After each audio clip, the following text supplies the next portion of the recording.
cái món cái thìa mình sốt sa tế giờ nó đã hoàn thành rồi các bạn. Rất là bắt mắt luôn ha.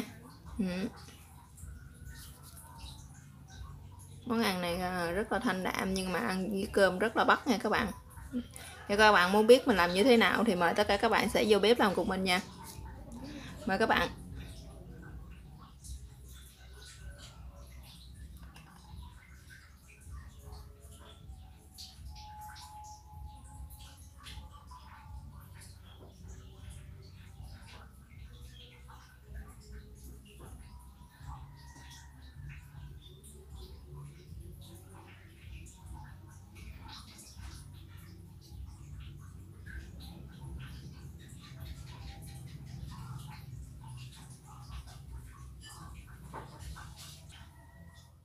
Hôm nay mình sẽ chia sẻ với các bạn cái món là cải thìa mình sốt chảo hàu nha các bạn. Trước tiên nguyên liệu thì mình sẽ có là đây là 300g cải thìa ha. Các bạn mình sẽ sử dụng nửa ký củ cải đỏ nè các bạn. Còn gia vị thì chúng ta sẽ cần có là đây là bột ngọt nè, tỏi băm, tiêu, dầu. Cái là các bạn có dầu mè thì các bạn có thể sử dụng dầu mè ha. Mình đã thì bởi hết dầu mè rồi cho nên mình sẽ sử dụng dầu ăn nè. Nước tương, không thể thiếu đó là dầu hào nha các bạn, đường và một ít bột năng. Rồi giờ mời các bạn sẽ vô bếp làm cùng mình nha.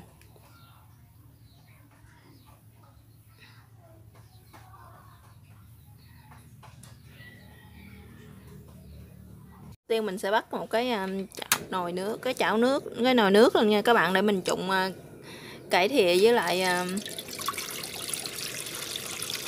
củ cải đỏ của mình ha. Giờ mình sẽ cho vào đây một ít nước nè. Các bạn để cho nước mình nó mau sôi hơn thì mình sẽ cho vào đây một ít muối nha các bạn, để là mình nêm cái nước này luôn á, để mình luộc cái phần cải thìa với củ cải mình nó sẽ đậm đà hơn ha. Một ít muối nè các bạn. Xin lỗi các bạn nha.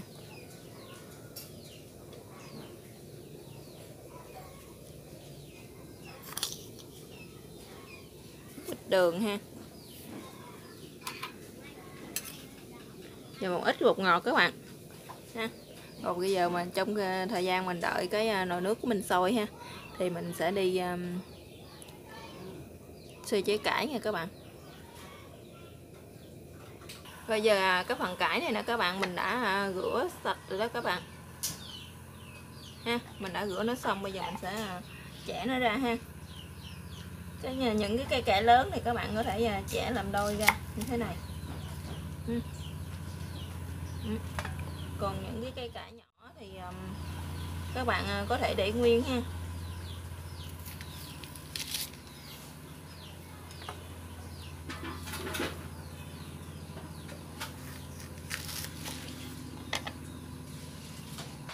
Cái phần củ cải này các bạn có thể cắt nó như thế này ha, thành những cái hoa như thế này.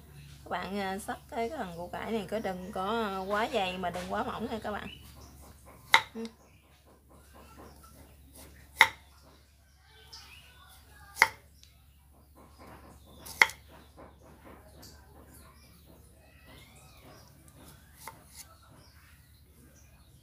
Bạn xắt nó khoảng chừng 3 ly là được rồi đó các bạn. Nó như thế này nè, là dừa này ha. Rồi bây giờ cái chảo nước, cái nồi nước của mình nó đã sôi rồi nè các bạn. Trước khi trụng thì các bạn sẽ chuẩn bị cho mình một cái tô nước đá ha. Cái tô nước lạnh như thế này nè các bạn, có đá dằn giống ha. Các bạn trụng cải thìa thì mình chỉ trụng vô khoảng chừng 5 giây là được rồi đó các bạn. Bạn đừng để cho cái phần cải của mình nó chín quá nha. Các bạn mà trụng lâu quá thì cái phần cải của mình nó sẽ bị mềm đó các bạn.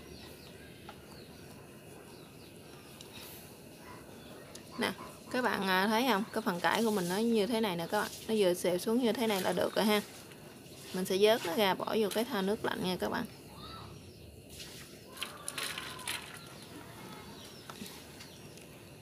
Rồi tới cái phần cải đỏ thì các bạn cũng trụng nó như thế luôn ha.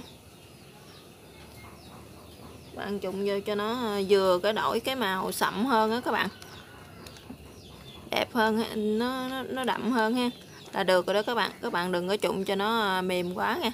Các bạn trụng cho nó chín mềm quá là thì cái cải của mình nó sẽ không có còn ngon nữa.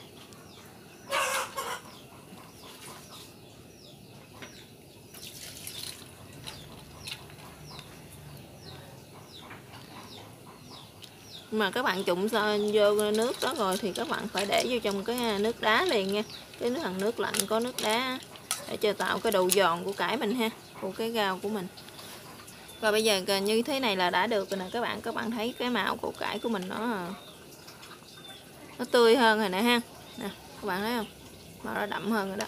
Giờ mình sẽ vớt nó ra bỏ vô ấy nước đá luôn nha các bạn.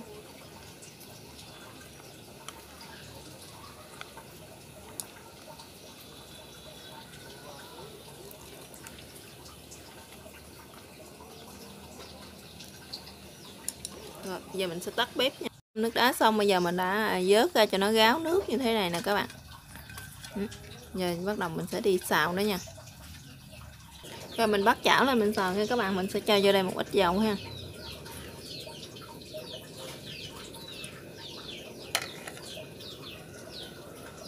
Các bạn cho vào đây một ít dầu để mình khử cái phần tỏi này nè cho nó thơm nè các bạn.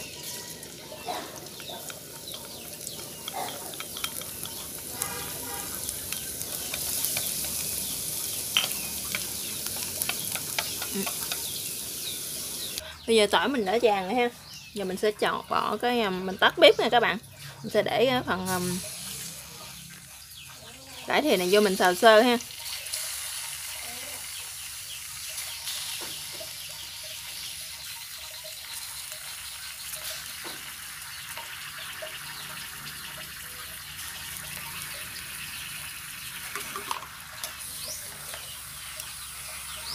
Mình chỉ xào sơ cho nó thấm tỏi phi của mình á, tỏi mình khử á các bạn, cho nó thơm thôi ha.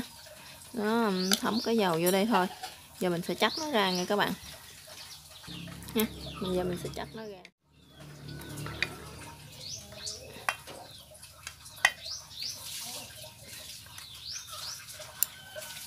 Rồi bây giờ mình cũng sẽ sử dụng cái chảo này luôn các bạn. Rồi mình sẽ sử dụng cái chảo này luôn. Mình sẽ cho vào đây một chén nước nha các bạn.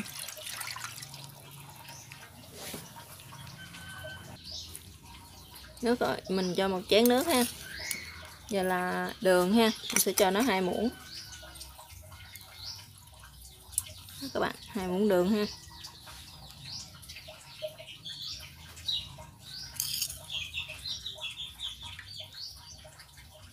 Hai muỗng nước tương nha các bạn. Đây là 2 muỗng dầu hào. Đó, các bạn, mình sẽ cho vào đây 2 muỗng dầu hào. Hơn nữa muỗng cà phê bột ngọt là được rồi đó các bạn. Mình giờ tắt lửa lên ha.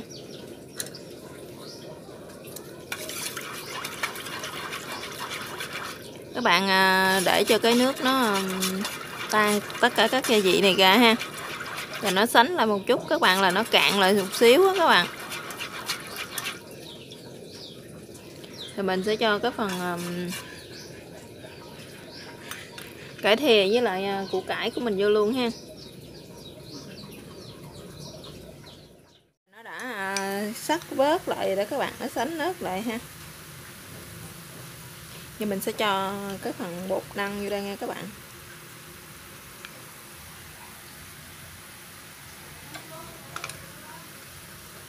Các bạn cho bột năng vô thì các bạn quậy ha, bạn cho nó đều tay nha các bạn, để mình tạo cho cái độ sánh nhiều hơn á ha.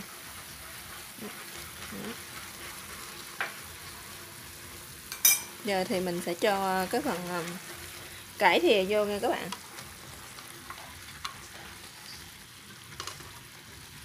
Giờ cái phần củ cải đỏ này mình cũng sẽ cho nó vô lên luôn.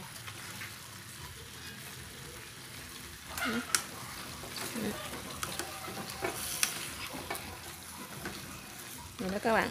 Bây giờ mình sẽ cho thêm đây một ít dầu nữa ha, để cho tạo cái độ bóng của cái phần cải của mình đó các bạn.